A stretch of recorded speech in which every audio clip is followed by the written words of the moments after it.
हमेशा का धन्यवाद देते हैं कि हम लोग पुनः अ, एक हफ्ते के बाद फिर पुनः मिल रहे हैं। और आज आनंदित हैं कि परमेश्वर ने अद्भुत रीति से हमारे परिवार को शांति प्रदान किया, ऐसे कठिन समय में संभाला।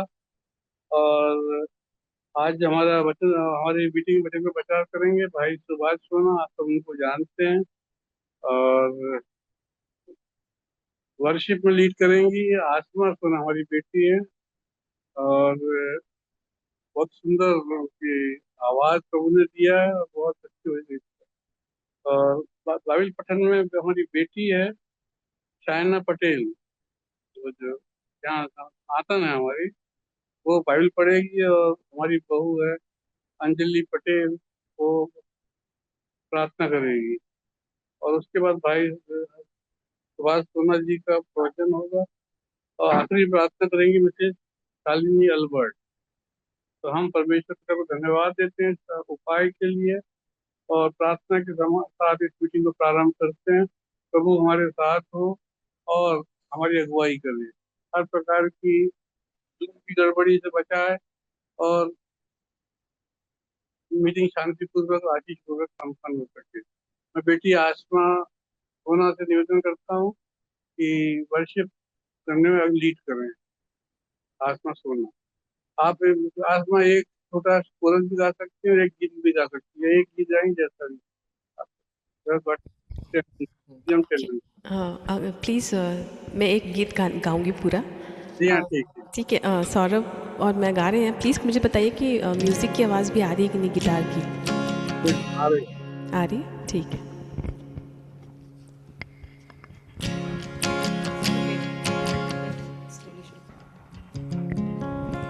आओ हम यहोवा के लिए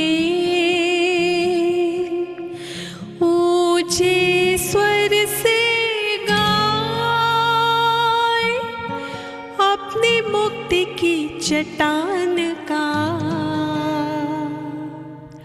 जय जयकार करें।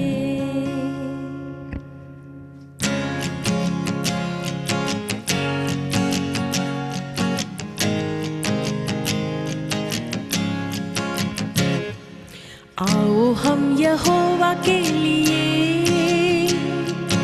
ऊंचे स्वर से गाएं, अपनी मुक्ति की चट्टान का जय जयकार करें। आओ हम यहोवा के लिए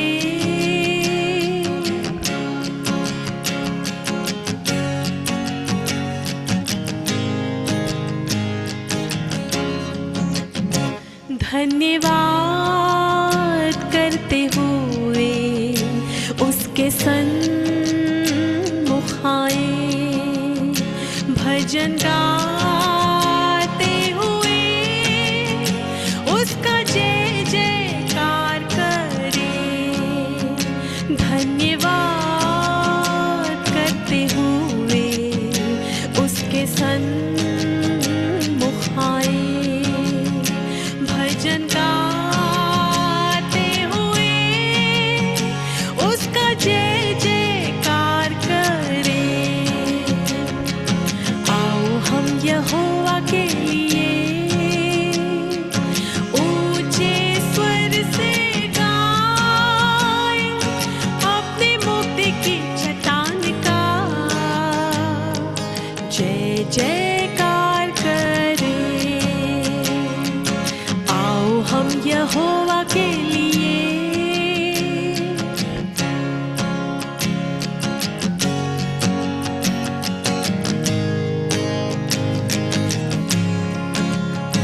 क्योंकि वो यहोवा महान ईश्वर है, सारे देवताओं के ऊपर वो महान राजा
परमेश्वर है और हम उसकी प्रजा, उसके हाथ की भेड़ें हैं, क्योंकि वो यहोवा परमेश्वर है और हम उसकी प्रजा, उसके हाथ की भेड़ें हैं। आओ हम यहोवा के लिए ऊंचे स्वर से गाएं, अपने मुक्ति की चट्टान का जय जयकार करें, जय जयकार करें, जय जयकार करें।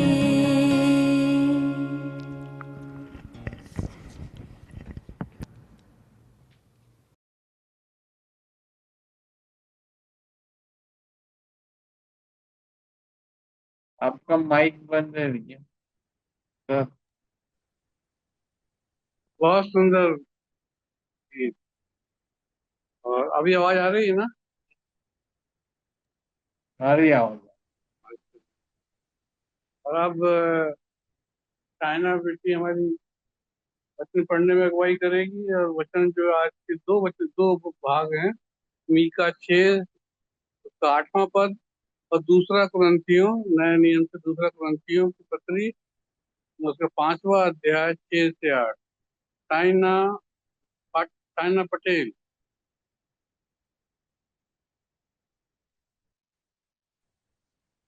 आप सबको जय मसीह की। आज के अध्ययन के लिए जो अध्याय चुना गया है वो 2 स्थलों से चुना गया है। पहला है मीका का 6वें अध्याय का 8वां पद। मीका का 6वें अध्याय का 8वां पद। हे मनुष्य, वह तुझे बता चुका है कि अच्छा क्या है, और यहोवा तुझसे इसे छोड़ और क्या चाहता है, कि तू अन्य से काम करे, न्याय से काम करे और कृपा से प्रीति रखे और अपने परमेश्वर के साथ नम्रता से चले। दूसरा स्थल है दूसरा कुरिन्थियों का 5वें अध्याय का 6 से 8 पद। अतः हम सदा ढाढ़स बांधे रहते हैं और यह जानते हैं कि जब तक हम देह में रहते हैं तब तक प्रभु से अलग हैं, क्योंकि हम रूप को देखकर नहीं पर विश्वास से चलते हैं। इसलिए हम ढाढ़स बांधे रहते हैं और देह से अलग होकर प्रभु के साथ रहना और भी उत्तम समझते हैं। परमेश्वर अपने वचन के पढ़े और सुने जाने पर आशीष दे। वो सुंदर पढ़ी बेटा।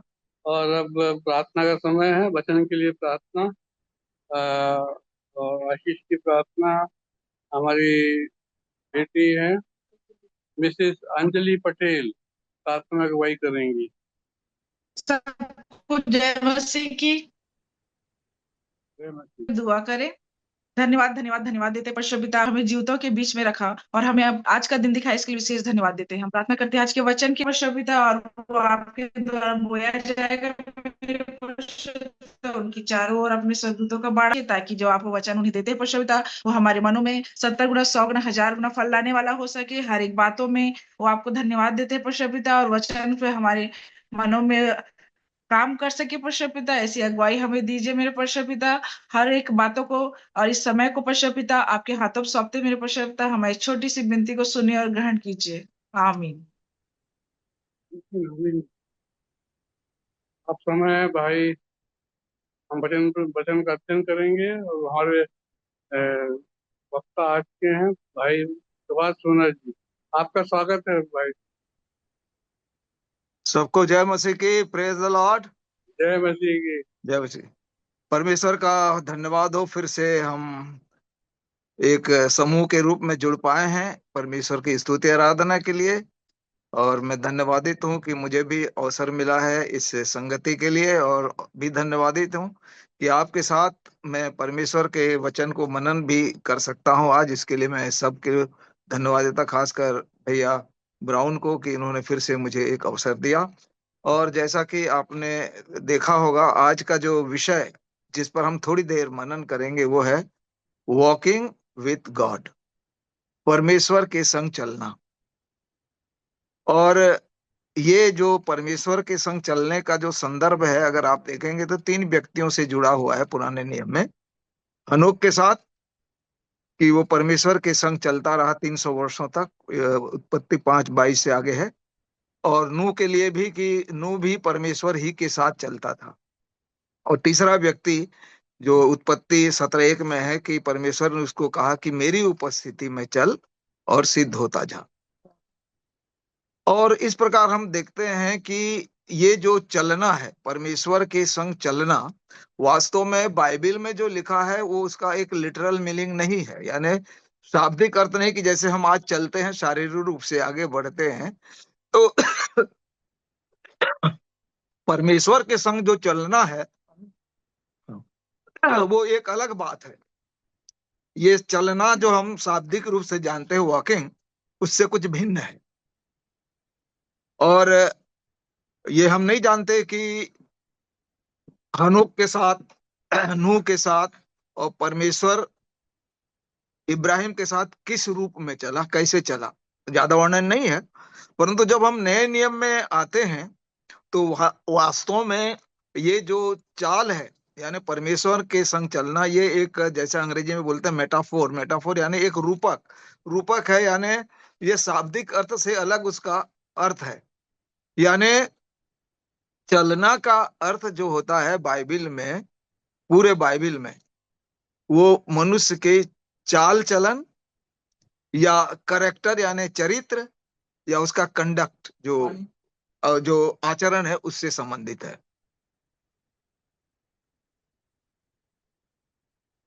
और परमेश्वर, जैसे मैंने कहा कि हनोक के संग, नूह के संग, आदम, इब्राहिम के संग किस रूप में रहा, हम नहीं कह सकते क्योंकि पुराने नियम में नहीं दिया है।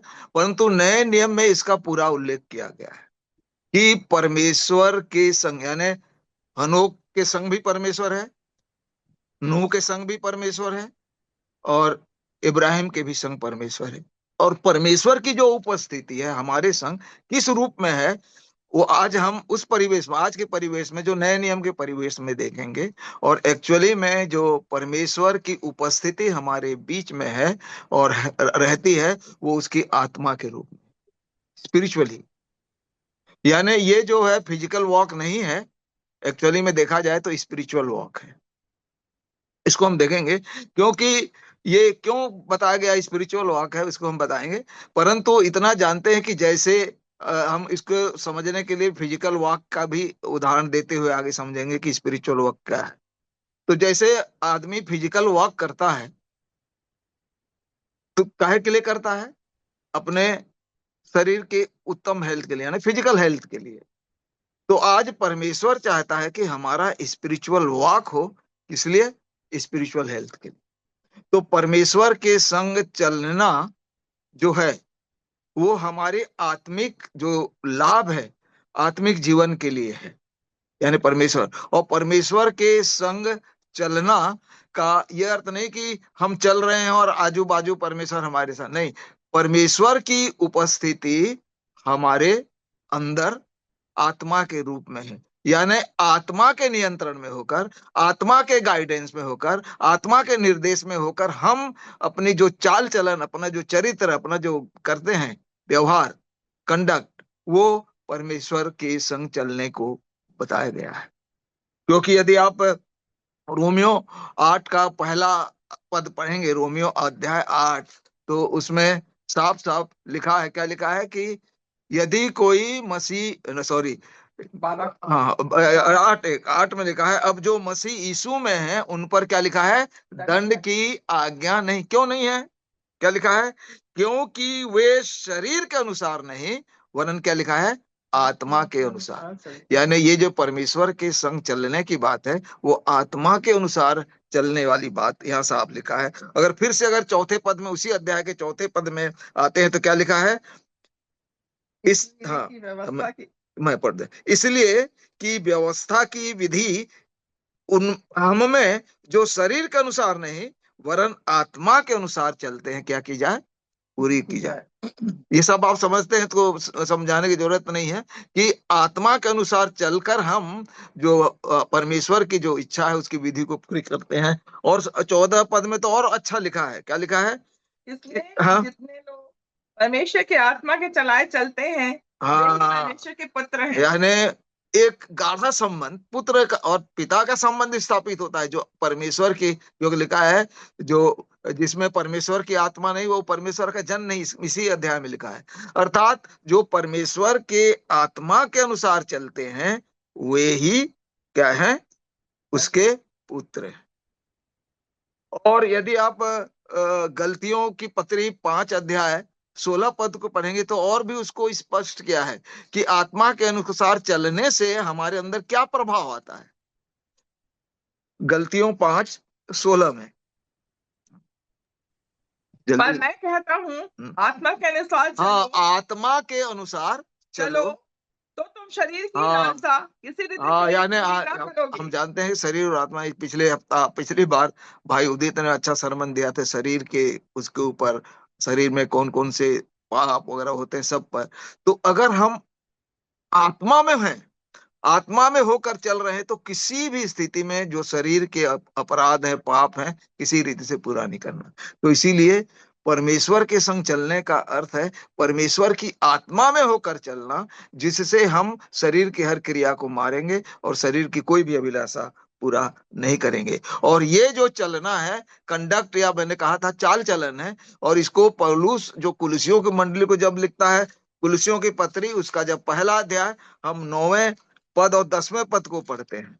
कुलुसियों 1:9 और 10 पद को जब हम पढ़ते हैं तो क्या उसमें लिखा है? इसलिए जिस दिन से यह सुना है हम भी तुम्हारे लिए प्रार्थना और विनती करना नहीं छोड़ते कि तुम सारे आत्मिक ज्ञान और समझ सहित परमेश्वर की इच्छा की पहचान में परिपूर्ण हो जाओ। हाँ ताकि हाँ तुम्हारा चाल चलन, हाँ, तुम्हारा, यहाँ बोल रहा है चाल चलन, यानी जो परमेश्वर के संग चलने का अर्थ है वो तुम्हारा चाल चलन, तुम्हारा कंडक्ट, तुम्हारा एक्टिविटी सब, हाँ, चाल चलन प्रभु के योग्य हो। हाँ, प्रभु के योग्य हो। और वह सब प्रकार से प्रसन्न हो और तुम में हर प्रकार के भले कामों का फल लगे और तुम परमेश्वर की पहचान में बढ़ते जाओ। हाँ, तभी हम परमेश्वर की जब संग संग चलेंगे, आत्मा में चलेंगे, तो और भी परमेश्वर हमें अपनी पहचान में बढ़ाएगा। और अगर हम पूरे बाइबल में परमेश्वर के संग चलने या आत्मा के अनुसार चलने को हम अगर उसको समराइज करें, उसको संक्षिप्त में बात करें, तो 3 बातें हमारे उस चाल चलन में दिखाई देनी चाहिए।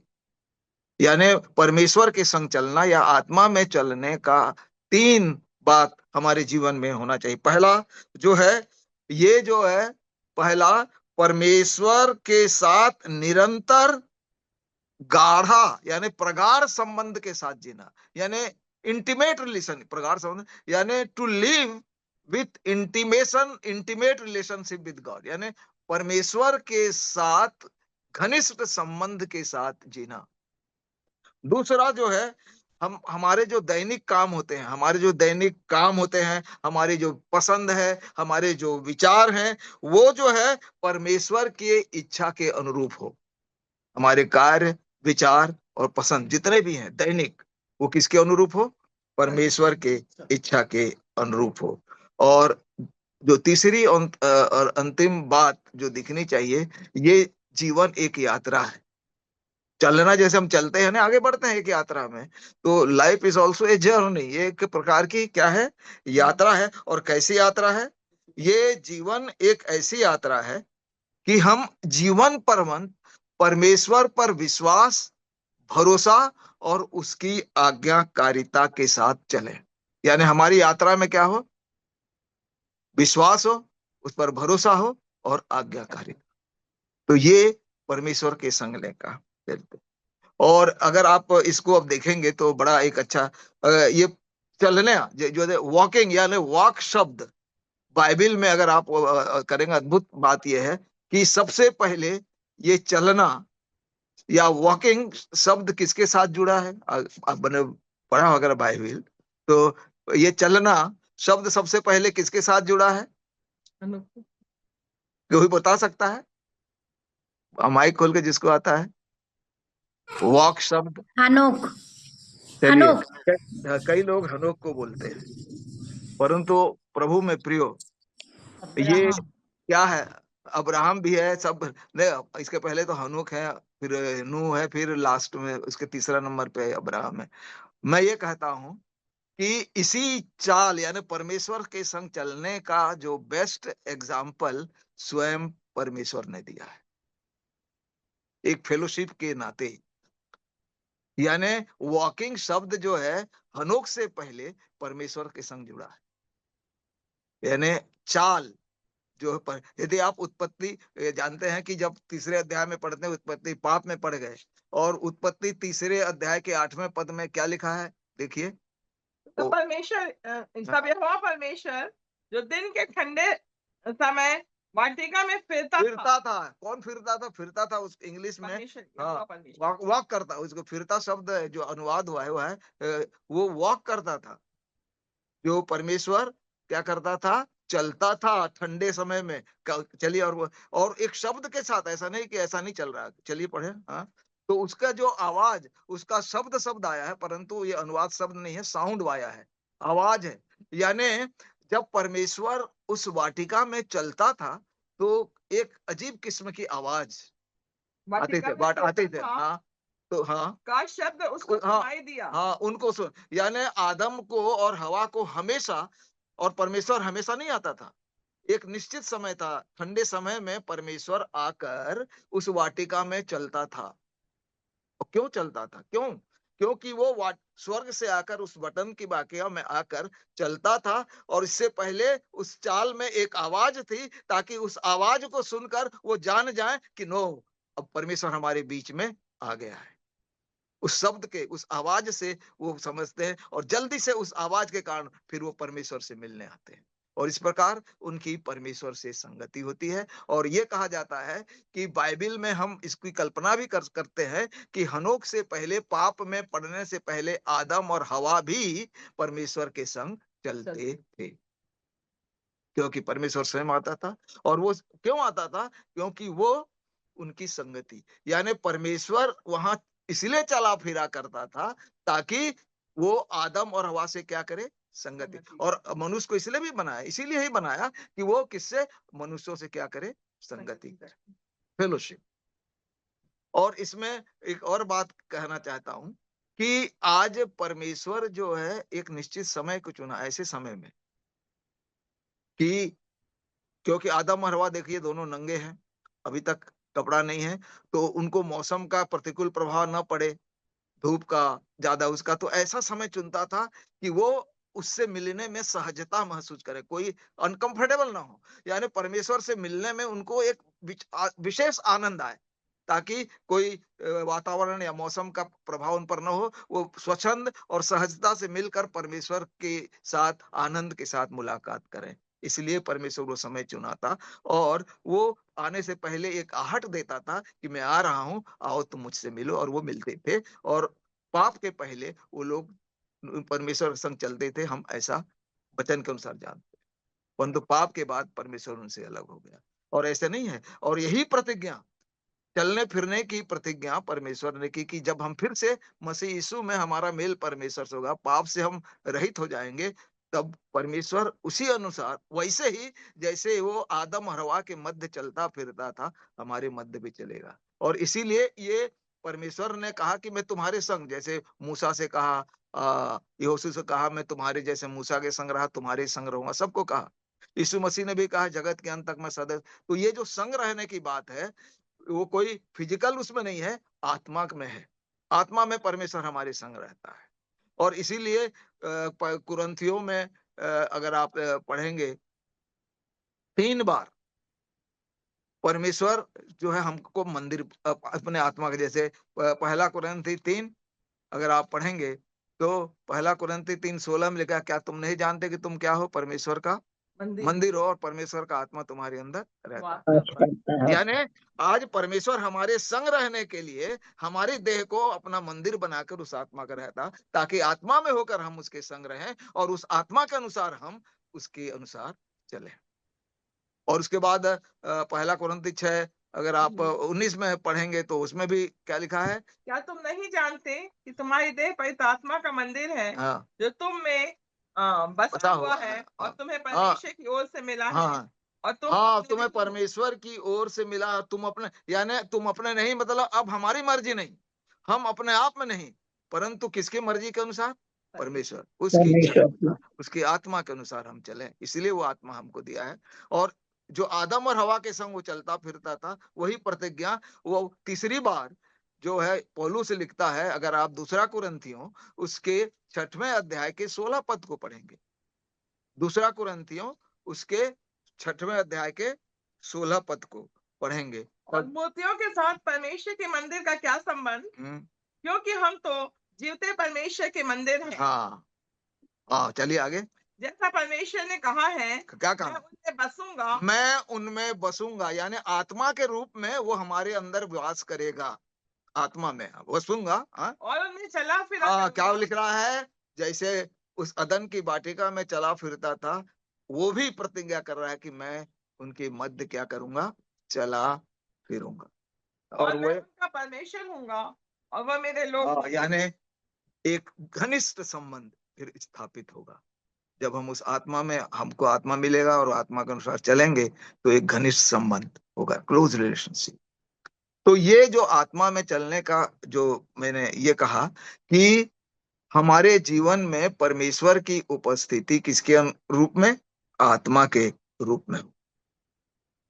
और उस आत्मा में होकर उसके अनुसार हम जब चलते हैं, तो वो परमेश्वर के संग चलने वाली बात जो है वो कही जाती है। और अब जानते हैं, मैं बहुत सारांश में इसको आपके सामने रखूंगा कि जब हम चलते हैं, वॉक करते हैं, तो क्या होता है?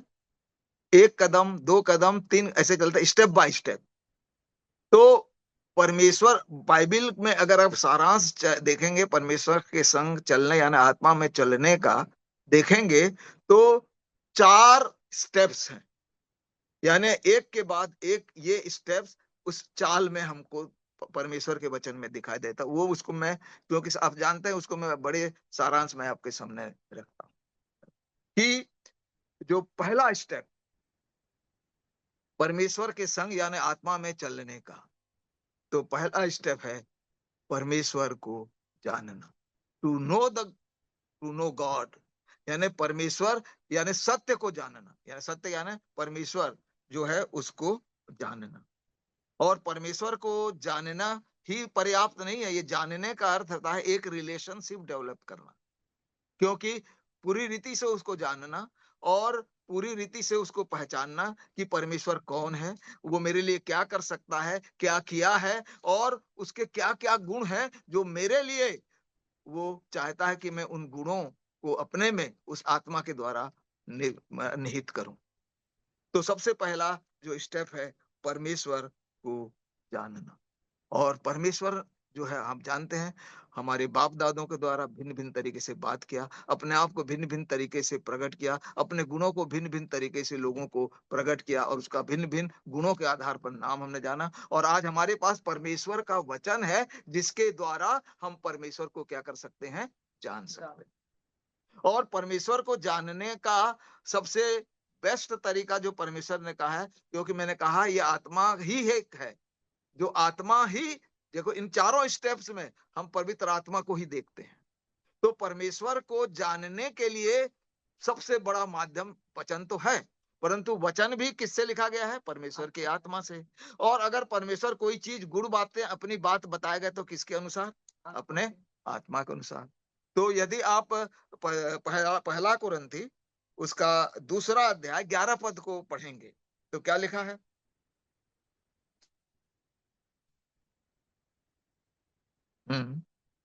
मनुष्यों में से कौन किसी मनुष्य की बातें जानता है? केवल मनुष्य की आत्मा। जैसे मेरे, एक मिनट, मैं क्या हूं कोई दूसरा नहीं जान सकता। मैं क्या हूं, मेरी आत्मा मुझको बताती है कि मेरे अंदर क्या क्या है, मेरा विवेक जो है। और उसी प्रकार परमेश्वर की बात कोई अन्य बात नहीं जान सकता। तब तक पढ़िए आगे। वैसे ही परमेश्वर की बातें भी कोई नहीं जानता, केवल परमेश्वर का आत्मा। बस यानी अगर हमको परमेश्वर को पहचानना है, जानना है, पर्सनल रिलेशन रखना है, तो किसकी आवश्यकता है? आत्मा की। क्योंकि उस आत्मा के द्वारा क्या होगा? हम परमेश्वर को पूरी रीति से जान पाएंगे और धीरे धीरे पहचानेंगे। और जानना ही सीमित नहीं है, जानना यानी पूरी रीति से उसको जानकर उससे संबंध स्थापित करना, यह रिलेशन। यानी टू नो का मतलब है न केवल जानना, परंतु उसके अलावा संबंध स्थापित। क्यों? क्योंकि जैसे हम फिजिकल वॉक करते हैं तो किसी अजनबी व्यक्ति के संग नहीं चलते, जो हमारा जान पहचानने नहीं चलते। किसके संग चलते हैं? जिससे हमारा परिचय है, जो हमारी जान पहचान है, हम उसके संग चलते हैं। तो जब तक हमारी जान पहचान परमेश्वर के गुण और परमेश्वर के बारे में हम नहीं जानेंगे, परमेश्वर के उस स्वभाव को, गुणों को हम आत्मा के द्वारा अपने आप में नहीं लाएंगे, तो हम परमेश्वर के संग चल नहीं सकते। और उसके संग चलने के लिए हमारे लिए परमेश्वर की पहचान पहला स्टेप है। और इसीलिए यिर्मयाह नबी जो है बड़े अच्छी बात कहता है। यदि आप यिर्मयाह नबी की किताब 9वें अध्याय के 23 सबसे इंपॉर्टेंट बात कहता है, यिर्मयाह 9 उसके 23 और 24 पद को पढ़ेंगे। यहोवा यूं कहता है, बुद्धिमान अपनी बुद्धि पर घमंड न करे, हाँ, न वीर अपनी वीरता पर, न धनी अपने धन पर घमंड करे, हाँ, परंतु जो घमंड करे वह इस बात पर घमंड करे कि वह मुझे जानता और समझता है। जानता, न केवल जानना परंतु समझना भी है। समझ यानी एक और स्टेप आ गया, अंडरस्टैंड। यानी परमेश्वर की ये इच्छा है कि अगर हम घमंड करें तो किस बात पर? कि हम परमेश्वर को जानते हैं, हमारी पहचान परमेश्वर है। तो इस आत्मिक चाल में, इस आत्मिक रूप से परमेश्वर के संग चलने का पहला स्टेप है परमेश्वर से जान पहचान, उससे रिलेशनशिप। दूसरा स्टेप, जब हम उसको जान जाते हैं कि वो क्या है, कैसा है, क्या कर सकता है, जानने के बाद, क्योंकि हम सत्य को जाना है, क्योंकि परमेश्वर सत्य, यानी to know God mean to know the truth, यानी सच्चाई को जानना। और सच्चाई जो है हमारे विश्वास का आधार है। यानी किसी चीज को सत्य मानना क्या है? विश्वास है। तो दूसरा जो स्टेप है फेथ, विश्वास। विश्वास के साथ हम फिर आगे बढ़ते हैं। दूसरा कदम, पहले जानते हैं, फिर उसके बाद दूसरा कदम उस पर विश्वास करके उसके संग चलते। और इसीलिए जो आज एक पद पढ़ा गया, हमने देखा दूसरा कुरिन्थियों उसका 5वां अध्याय 7 पद पढ़ा गया। क्या लिखा है? हम रूप को देखकर नहीं, क्या लिखा है? हम रूप को देखकर नहीं, पर किससे? विश्वास से चलते हैं। हम किससे चलते हैं? विश्वास से चलते हैं। यानी परमेश्वर के संग चलने का जो दूसरा होता है, it is the walk of faith, विश्वास की चाल है।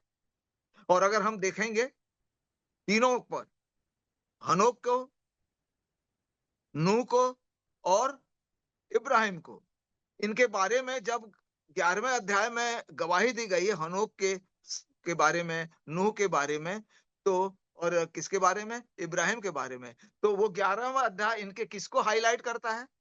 इनके विश्वास को। कि विश्वास ही से हनोक परमेश्वर के संग चला, विश्वास ही से नूह आज्ञा पाकर जहाज बनाए, विश्वास ही से परमेश्वर की आज्ञा को मानकर वो अपने देश को चल के आज्ञा माने, यानी अब्राहम करा। यानी इन तीनों के चाल में नया नियम क्या बोलता है? इनके चाल में जो परमेश्वर के संग चलने को उसने किस संदर्भ में बात किया? विश्वास। यानी ये उनकी क्या थी? This was their walk of faith, वो उनके विश्वास के क्या है? चाल। और आज वही बात हम विश्वास के अनुसार ही करें। क्योंकि अगर आप इसको समझता है, जैसे पहला दूसरा कुरिन्थी 5:7 को पढ़ने के लिए परमेश्वर की उपस्थिति यानी साथ आत्मा कब होगा? अगर 6वें पद में और 8वें पद को पढ़ेंगे, इसके बीच में 6वें, कि हम, क्या लिखा है 6वें दूसरा कुरिन्थी 5:6 में? तुम्हारा घमंड करना अच्छा नहीं। दूसरा कुरिन्थी 5:6। यहाँ हम हाँ, अतः हम सदा ढाढ़स बांधे, ढाढ़स बांधना, इंग्लिश में जो ढाढ़स बांधना है, इसके वी आर कॉन्फिडेंट, यानी हमको निश्चय है यानी हमको ये निश्चय हो जाता है, ढाढ़स बांधना यानी बी कॉन्फिडेंट, है ना। हम ढाढ़स बांधते हैं, क्यों? और क्या ये क्या जानते हैं, ये एक हमारे लिए सच्चाई है। क्या सच्चाई है? यह जानते हैं कि जब तक हम देह में रहते हैं तब तक प्रभु से ये अलग हैं। देह में प्रभु से अलग, देह में रहते हैं तो देह में रहते हैं तो आत्मा से अलग हो जाते हैं। यानी देह से में होकर हम परमेश्वर के संग नहीं चल सकते, वो आत्मा हमारे संग नहीं रह सकती। और इसलिए उसका जब उल्टा, मतलब उसका जो उल्टा क्या बात करता है, विपरीत, 8वां पद क्या बोलता है? इसलिए हम ढाढ़स बांधे रहते हैं फिर वही बोलता है कि हम फिर ढाढ़स बांध रहे हैं, फिर हमको कॉन्फिडेंट है। क्या कॉन्फिडेंट है? और देह से अलग होकर प्रभु के साथ हाँ, अगर हम देह से अलग हैं, इस देह से अलग हैं, तो क्या है? प्रभु के साथ, यानी आत्मा। तो आत्मा और शरीर दोनों का संबंध नहीं हो सकता, या तो हम आत्मिक हो सकते हैं या शारीरिक। तो यदि हम आत्मिक हो जाते हैं तो हम शरीर से बिल्कुल अलग हो जाते हैं और प्रभु से मिल जाते हैं। और वही चाल हमारे किसकी है? विश्वास की चाल होती है, और हम उसमें चलते हैं। और इसके बाद तीसरा, जब विश्वास करते हैं तो विश्वास करने के बाद क्या होता है?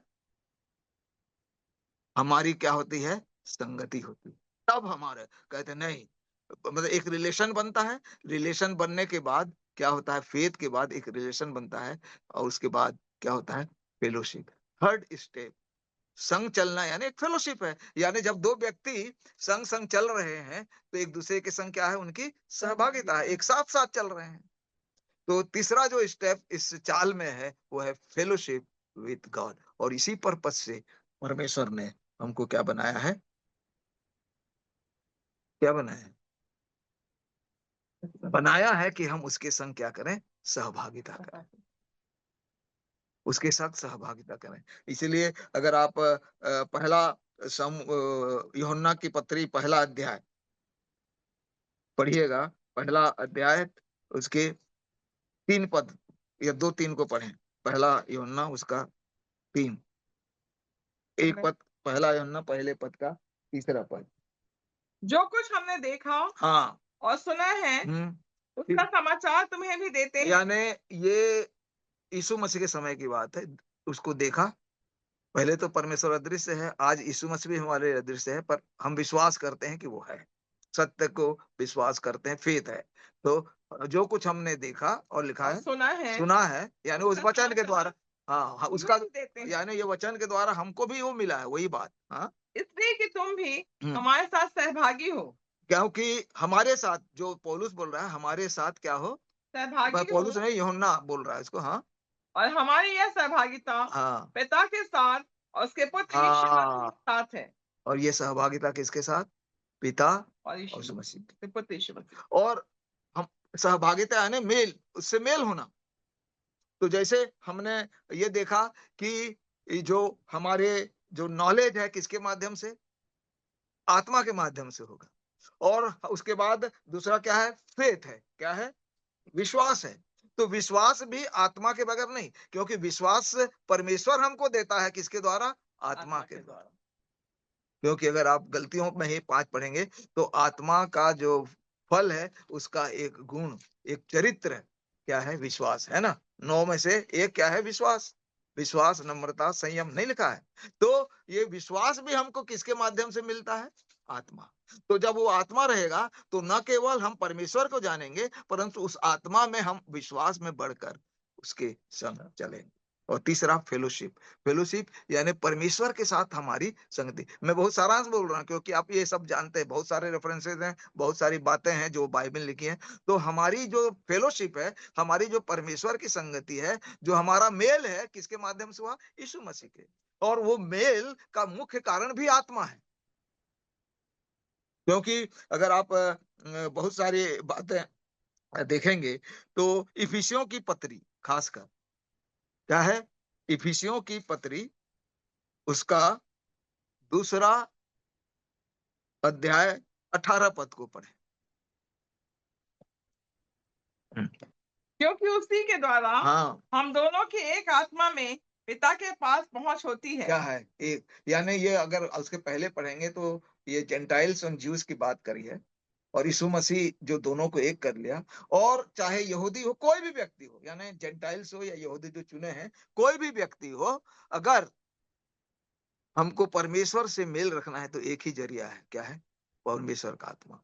क्योंकि जब हम प्रार्थना करते हैं तब भी हम परमेश्वर से बात करते हैं, मेल करते हैं, और वो प्रार्थना भी अगर आत्मा में नहीं है तो हम परमेश्वर से संबंध स्थापित नहीं कर सकते। अर्थात आत्मा ही हमको परमेश्वर से मिलाता है।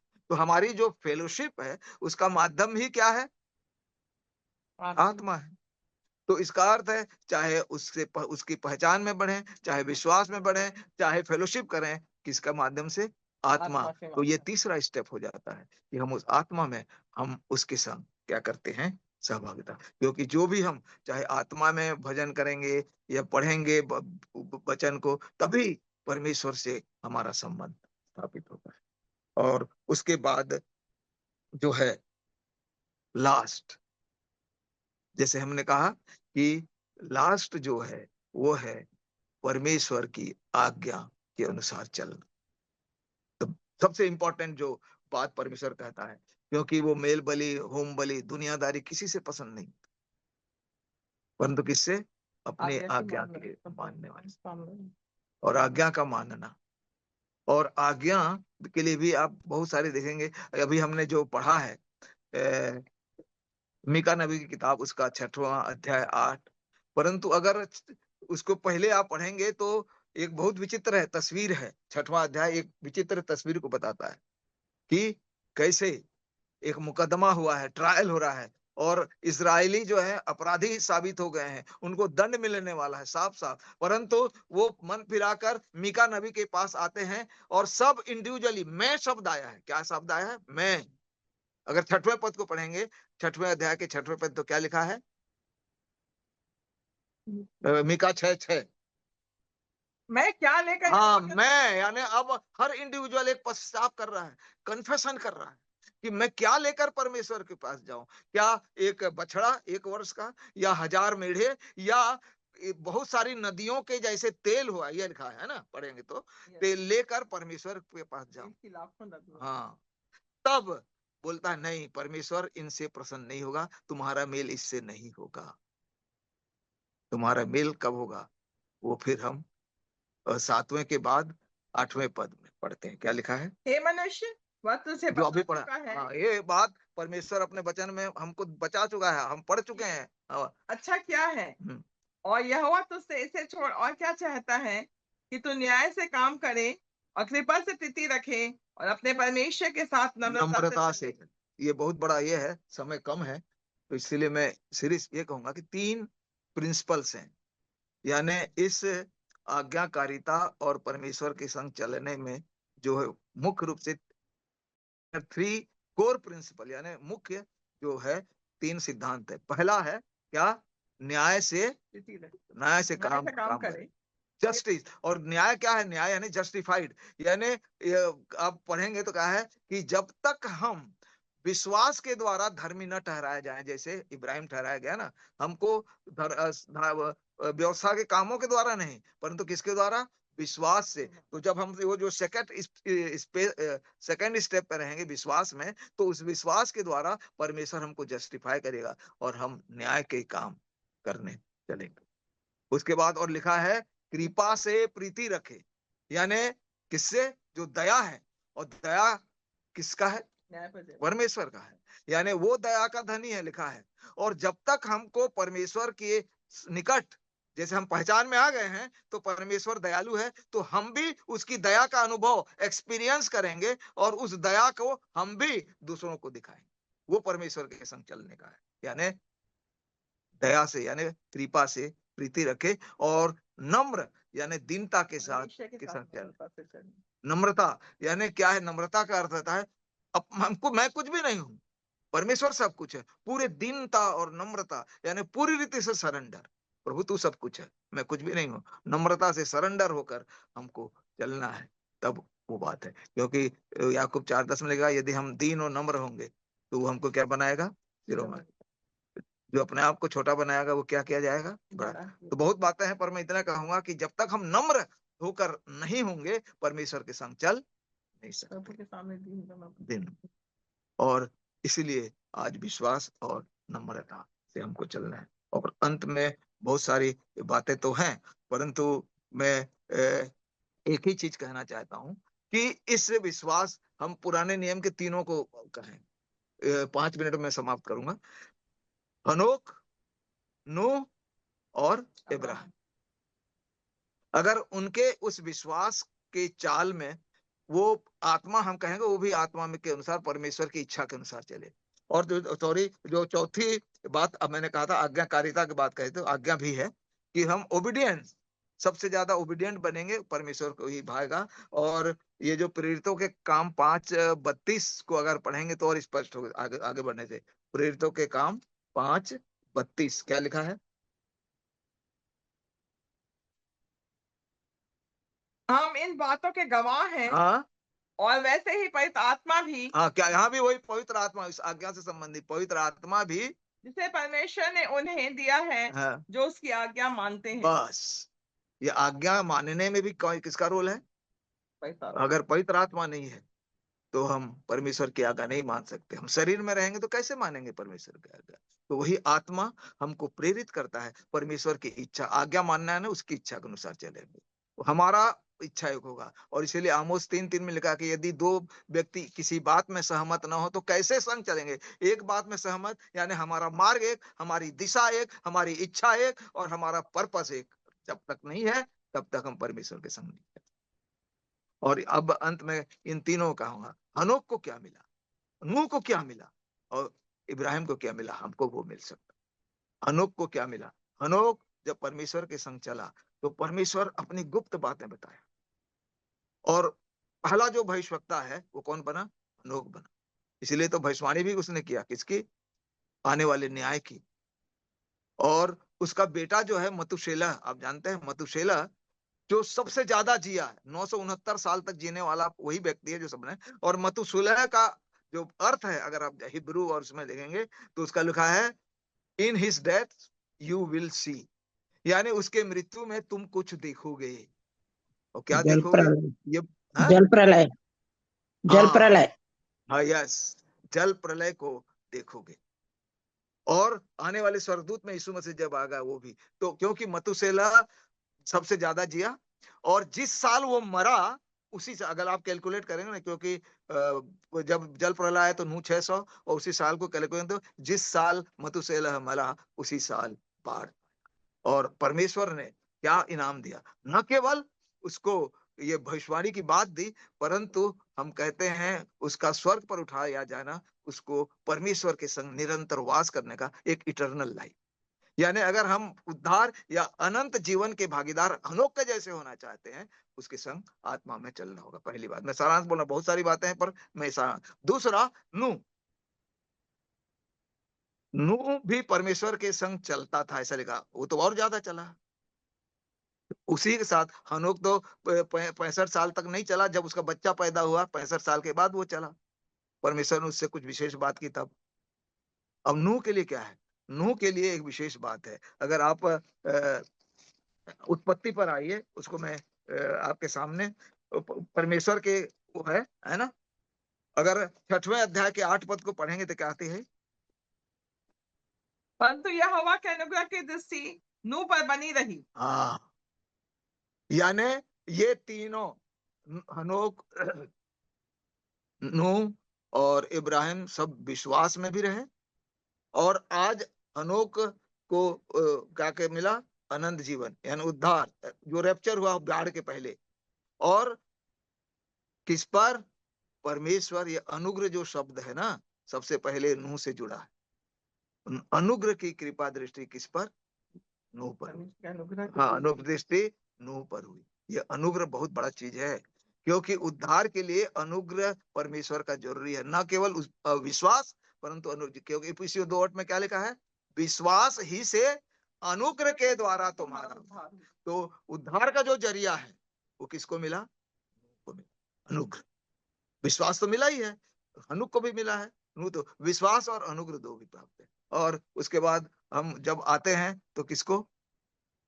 इब्राहिम जब किया तो सबसे बड़ी क्या चीज कि परमेश्वर ने उसको प्रतिज्ञा, यानी अभी तक परमेश्वर किसी के संग प्रतिज्ञा नहीं कर रहा है, परंतु इब्राहिम के साथ वो प्रतिज्ञा कर रहा है उस विश्वास के कारण कि वो मानेगा, वो करेगा सब। तो आज यदि हम परमेश्वर के संग चलते हैं तो जितनी भी प्रतिज्ञाएं हैं बाइबल में, जैसे इब्राहिम के संग वो पूरा किया, हमारे साथ भी करेगा।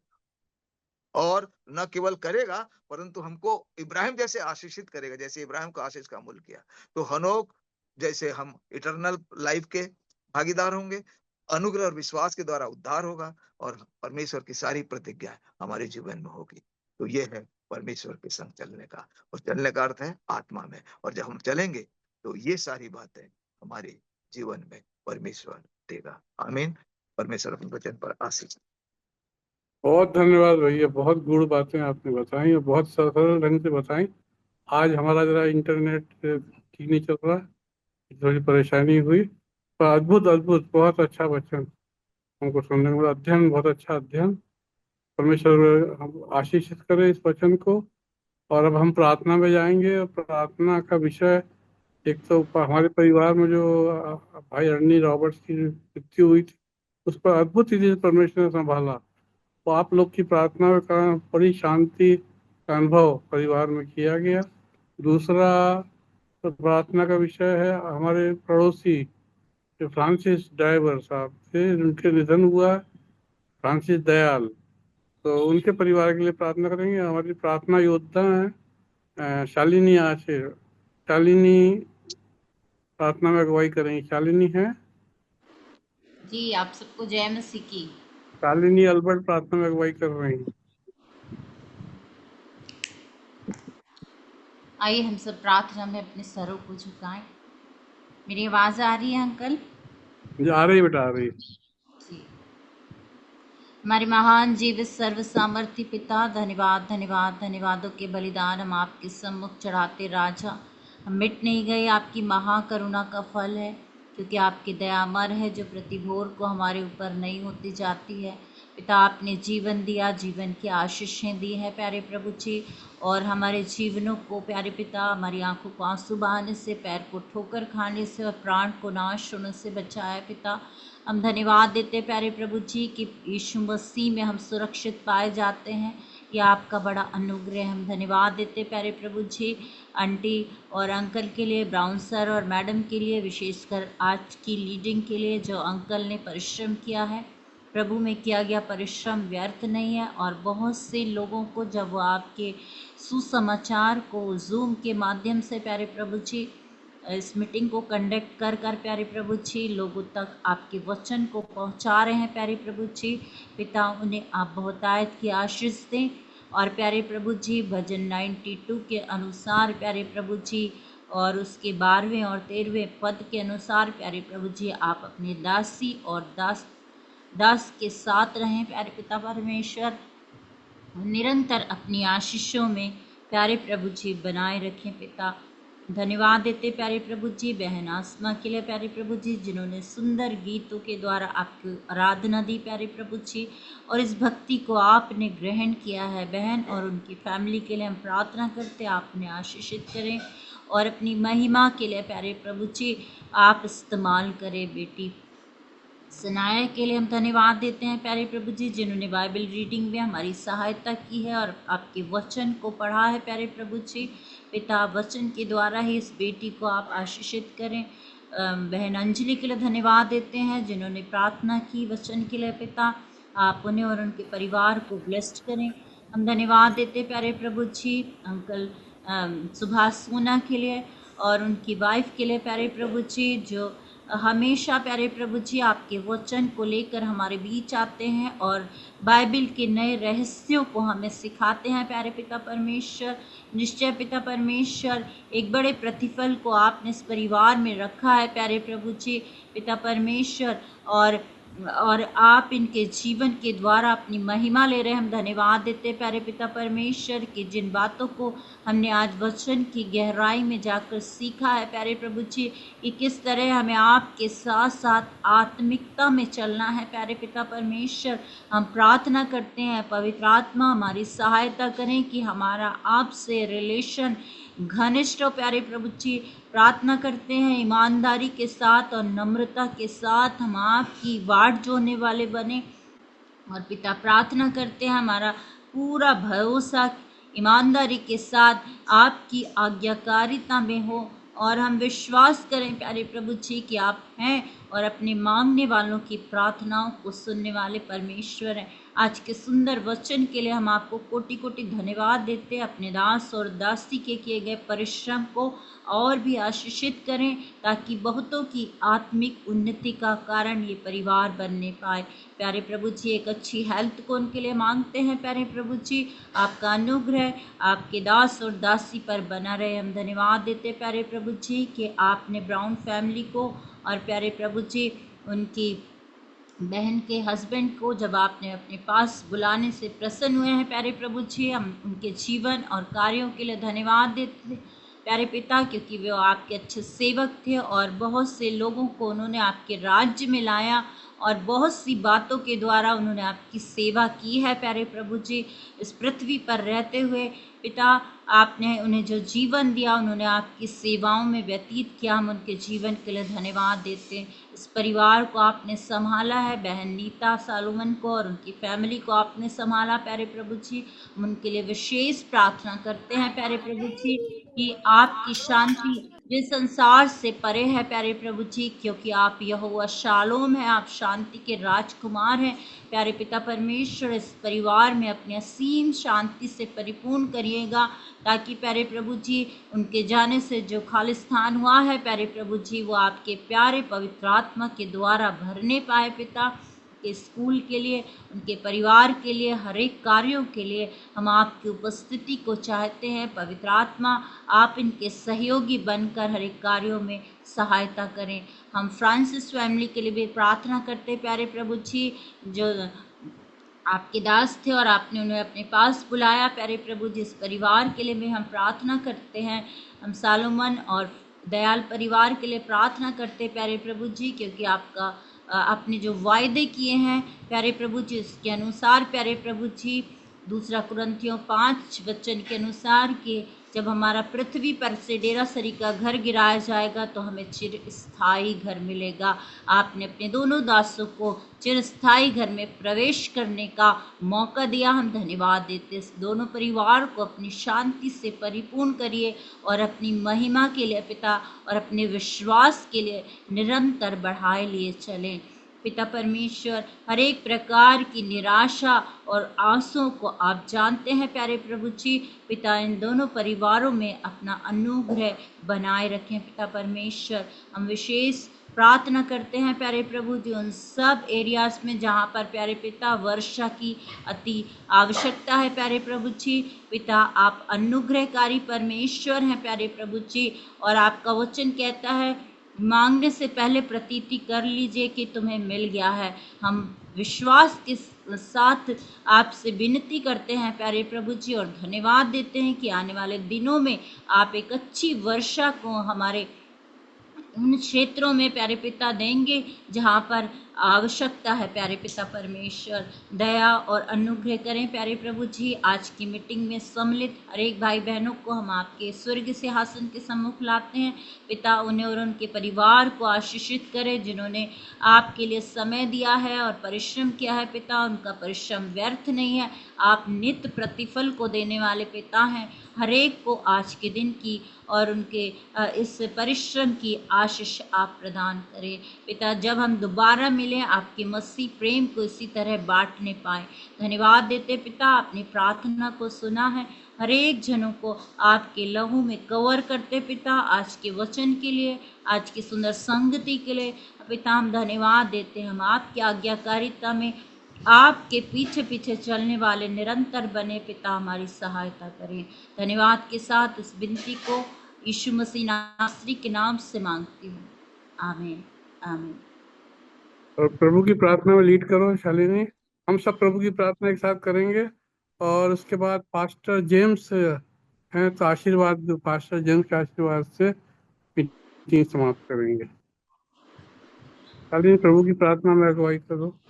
हे हमारे पिता, आप जो स्वर्ग में हैं, तेरा नाम पवित्र पवित्र माना माना जाए, जाए, तेरा आपका राज्य राज्य आवे, आवे, इच्छा जैसे आपकी स्वर्ग इच्छा में जैसे स्वर्ग पर पूरी होती है वैसे वैसे ही पृथ्वी पर भी हो पाए। हमारे हमारे दिन दिन भर भर का का आज आज हमें हमें दे दे, और जैसे जैसा जैसे हमने हमने अपने अपने साथियों को साथियों क्षमा को किया है, परीक्षा में न वैसे ऐसे डालें, हमारे हमारे साथ साथ को बताए, और लेकिन हमें आज परीक्षा रात परीक्षा में न और देने से दीजिए, बुराई वरन से बुराई से के राज बचाइए। का आमीन। आक्रमण नहीं सभाते सदा आमीन। आमीन।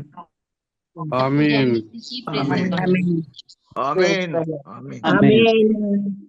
अब पास्टर हमारे जेम्स। प्रभु यीशु मसीह का अनुग्रह, परमेश्वर पिता का प्रेम और पवित्र आत्मा की संगति और सहभागिता हम में से प्रत्येक के साथ अब से लेकर हमेशा हमेशा तक रहें। आमीन। आमीन आमीन आमीन आमीन। आमीन धन्यवाद भैया। सबको